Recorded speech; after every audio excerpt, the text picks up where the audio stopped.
What's up, you fucking weebs? Welcome to Clickbait. Today I'm going to explain the very confusing timeline of Hyperdimension Neptunia. For those of you already acquainted with the game, let's address the elephant in the room. These games are in the main series.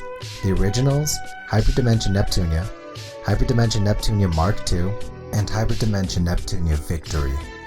For the remakes, Hyperdimension Neptunia Rebirth 1, Hyperdimension Neptunia Rebirth 2 Sister Generations, Hyperdimension Neptunia Rebirth 3 Generations, and apart from the originals and the remakes, we have Mega Dimension Neptunia. Now, the following games take place in multiple alternate universes and are separate from the main game.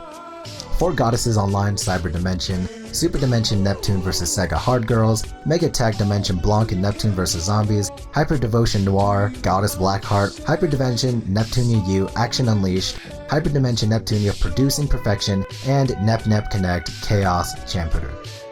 I want to start off that Hyperdimension Neptunia is my favorite game series of all time.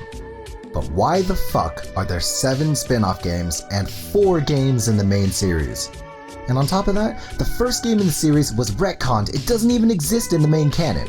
Yeah, you heard me right. The first game in the series has nothing to do with the 3 sequels. It might as well be a spin-off. Why though? Why was the first game removed from canon? The answer is simple.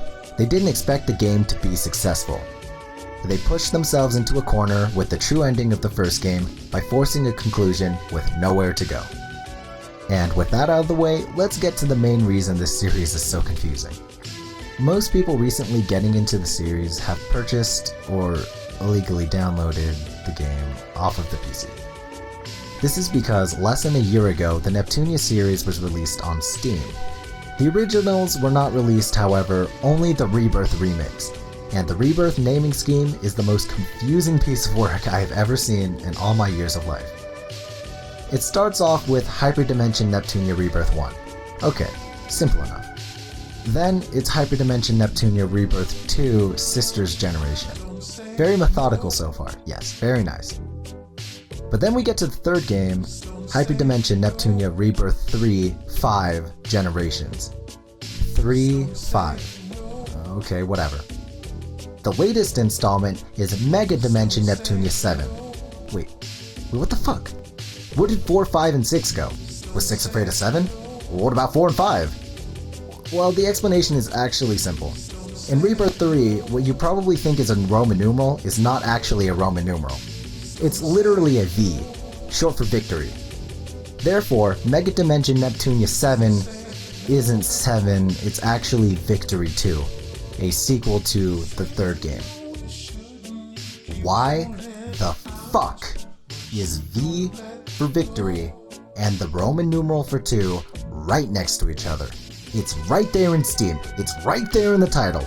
What the fuck, man? What about the whole Hyperdimension title scheme? Where did that go? And Rebirth? Like, what the fuck is going on? God, okay, Rebirth is the title the developers came up with for Remake, similar to Redo. They just wanted to be special snowflakes with their own title scheme. Therefore, the newest game isn't a Rebirth because it's an original game. The first 3 games are remakes of the existing games previously released on the PlayStation 3. And as for the whole Mega Dimension thing, the newest game takes place in multiple dimensions. So I guess they just needed to change the title of their franchise. I mean, go figure, it's Japan. That's about it. Thank you for watching Clickbait. If you enjoyed this video, check out my other ones. I spend a lot of time making these videos as a hobby, so it would really mean a lot if you gave some love to my other content. See ya.